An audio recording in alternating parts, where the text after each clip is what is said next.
Hey everyone, welcome back to the YouTube channel. So in today's video, we're going to learn how to set up VPC peering in AWS step-by-step process.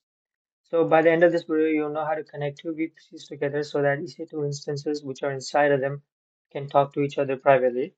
So we'll go over why VPC peering is useful and how to test the connections. So first, we'll just start off here. So the plan is to create two VPCs, VPC1 and VPC2, each with their own subnet and internet gateway and route tables, which then will be connected to two different EC2 instances. After that, we'll also install Apache on each instance and then test the connectivity using core commands, which I'm going to be showing you later in the video. So first, you need to go to the AWS console, which is right here. And then we're going to be looking up. You can either look up on the search option or you can just click here, which is VPC. And after you select the VPC, we're going to be creating a new VPC. So click on VPCs and then click on Create VPC. And then for the name, for the sake of the video, we're going to be doing test VPC underscore one. And for the CIDR range, we're going to be setting something along the lines of 12.0.0.16. This could be anything. You could change it to 13. You could change it to anything, but these need to be 0 for the sake of the CIDR block, since we're going to be dividing up into multiple IP addresses. So that's going to be the first VPC, and then the tenancy is going to be default. And click on create. Now we're going to do the same thing, but with a different IPv address for the second subnet or second VPCs. I'm sorry. So test VPC2 is going to be 13.0.0.0 over 16, and the tenancy is going to be default, and then the VPC. So now that we have created our VPCs, we're going to go back and check it. Yep, there we go. Both of them are available. And then we have test VPC1, test VPC2.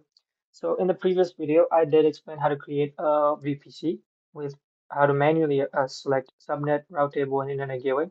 So we're going to be doing that for both of them this time. So far we have created the test VPC1 and test VPC2. So up next, we're going to be creating the private subnet, as you can see on the image. So go to subnet, click on create subnet, and then we're going to be selecting the first VPC. And for the name, we're going to be doing test subnet underscore one, so that aligns with the VPC1. And the CIDR range is going to be 12.0. So it needs to be the same as the IPv4 address, but a little bit different. So we're going to be using 116 because that's not 16, 24. So that's going to be the IPv4 subnet for CIDR block, and then click on create. Now that we have one of them, we're going to be creating the second one. So click on create subnet, select the VPC2, put in the name for it, test underscore subnet 2, and then we're going to be selecting 13.0.1.0 over 24. Oh, I did forget to pick the availability zone. We're going to be picking, for my thing, which is the closest one, it's going to be East. US East 1A. So if you just, it should be the first one that pops up, which is basically the closest one. And then click on create. And I did forget to, I did forget to add what do you call it? I did forget to add the availability zone for the first one. So I'm going to be I'm going to be editing it. Sorry for the technical difficulties. But yeah, I did edit the subnet one. So now it should say the availability zone is going to be US East 1. So as you can see on the image, after creating the subnet, we would need a route table that is being associated to the subnet. So we're going to be creating this one. For this, we're going to be creating route tables so that we can connect these route tables to the subnets. So create route table, and then for the name, I'm just going to do as usual, test route underscore one, and then we're going to be selecting the VPC1 and then creating the route table. After that, we're going to go back to the route table, create a new one for VPC, for the second VPC, attach it, and then create it. After this, we're going to be creating the internet gateway so that the VPCs and EC2 instances can have access to the internet. So just like everything else, click on create internet gateway, put in a name. I'm going to be doing test IGW_1, which means internet gateway. Create internet gateway, and then as you can see, it says the following has been created. Now you can attach it. So click on attach to VPC. You can do that, or you can click on actions and click on attach. And this is where you would attach it to the VPC. Attach it. Now this has been attached to the VPC, and then now we can do everything as we did in the last video. So do the same thing, create a new one, click on create, attach it to the second one, attach the internet gateway. Now we go back to the route table, and then here we would attach the internet gateway to the route table. So it's going to be 00, find internet gateway, and then find the one that is attached to the VPC. Save changes, go back to the route table, select the second one, click on routes, click on edit routes, and then add route, click on 00, then select the internet gateway and select the available internet gateway to the available that is available to the route table. So you're gonna see this because the route table is attached to the VPC and the internet gateway is attached to the same VPC. So that's why you can only see whatever internet gateway is attached, to the VPC. So we attach this is the route table for the second VPC, and you're only gonna see the internet gateway for the second one. Click on Save Changes. Now we attach the route table to the subnet. So select the subnet, click on Route Table, edit Route Association, and then select the route table. Click on Save, and then there we go, that's it.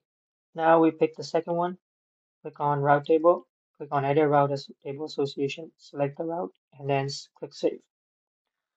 So by doing this, we're completely done with the VPC, creating the VPCs.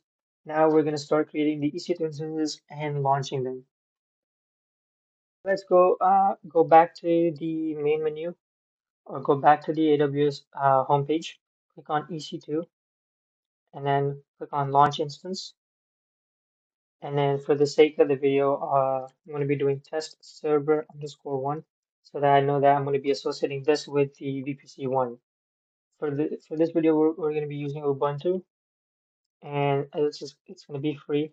Click on whichever free instance type you have. For mine, it's T3 Micro.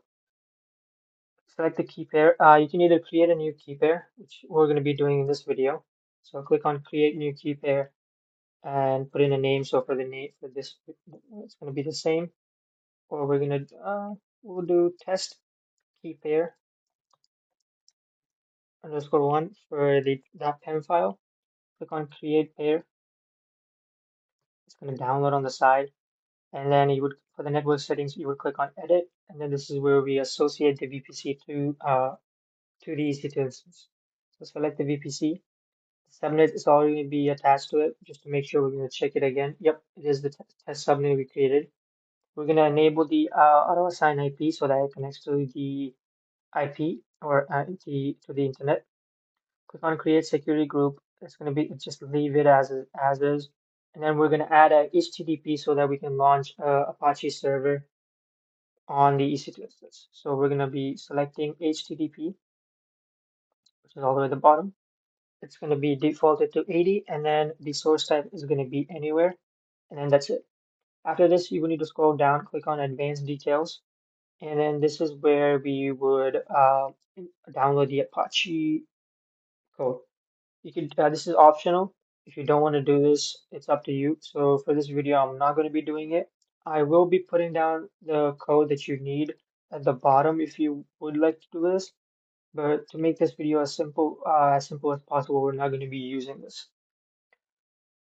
So just click if you want to do this. Link there's a hash code or the script bashing script at the bottom for in order to install Apache. So at the description, so you can just copy it, paste it here, and then you can launch. You can just do everything as usual. So for this one, I'm not going to be using it, so I'm going to be launching the instance as is. So once it's launched, successfully initiated, we go back to the instance. Then then we would create a new one for the second VPC. Test server 2, same Ubuntu, and we're going to be using the free version. we can, we're going to be creating a new one for the key pair. It's going to be a test key pair. Let's go to, it's going to be a .pem file, create new key pair. It's going to download it, as you can see, edit. So we're going to be attaching it to the second VPC. Make sure it's attaching to the second subnet. Enable IP address as the same as is, same as the first one. Add a security group. We're going to be doing HTTP default to 80. The first step is going to be anywhere. And yeah, so if you're doing the code or the script, Apache script, you would need to put it in here as well so that it syncs up with the first one we just created. So we're going to launch instance. So start a load up. There we go. Go back to the instance. Make sure that the status checks are done, initializing. So it needs to be 3 out of 3 checks. So we're just going to wait until it's done. You can see it says 3 out of 3 checks passed. You can also check it by connecting it. So we're going to be using public IP. Click on connect, and then it should start to load. While it's done loading, we're going to open up a second one. So click on connect. So using the same IP address. So there we go. Yeah. So we have successfully installed the Ubuntu on VPC 1 and VPC 2. So as you can differentiate by looking at the IP addresses. So we're just going to close it for now. After we made sure that the EC2 instances are running with the associated VPC IDs. So we're then going to be connecting it using peering connections. That is this purple box. So these two lines are going to be the internet gateway that connect both of them. So yes. So we're going to go back to the home page, click on VPC, and then on the side you should see peering connections. So that's how we would connect both of them.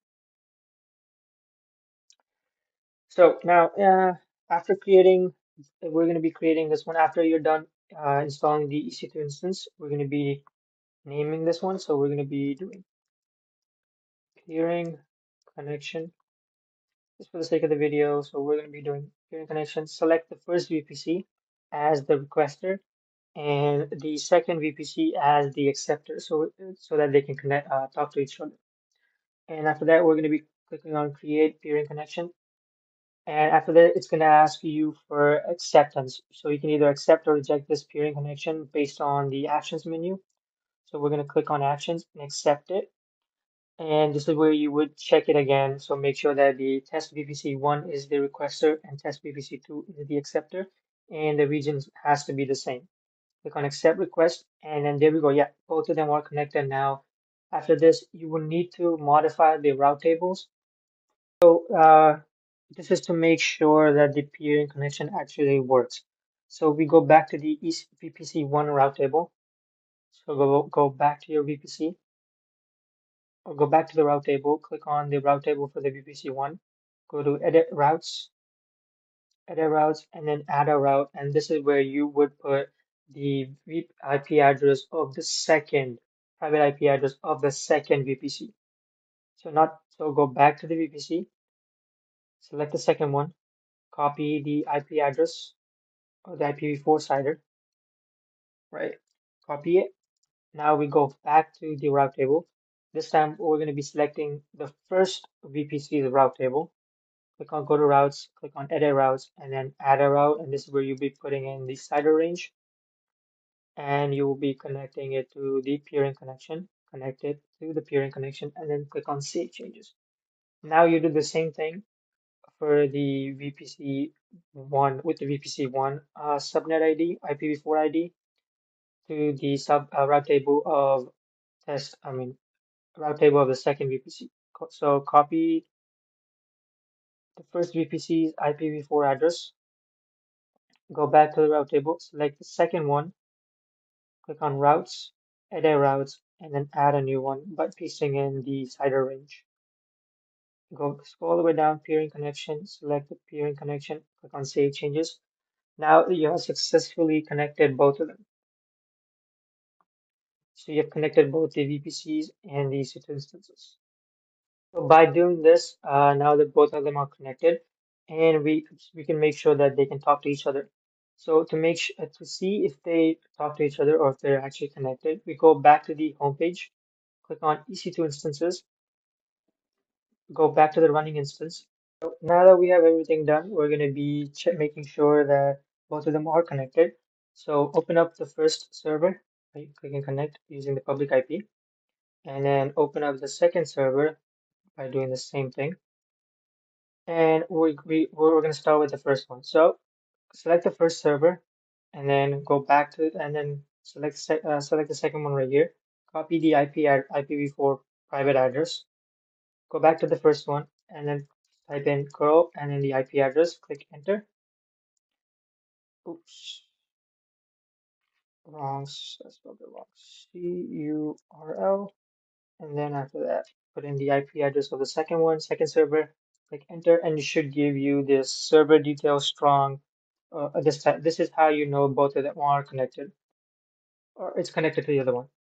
To check the second one, you would select the first server, click on select the IP address, and then you would do the same thing. Curl and its first IP address on test server 2.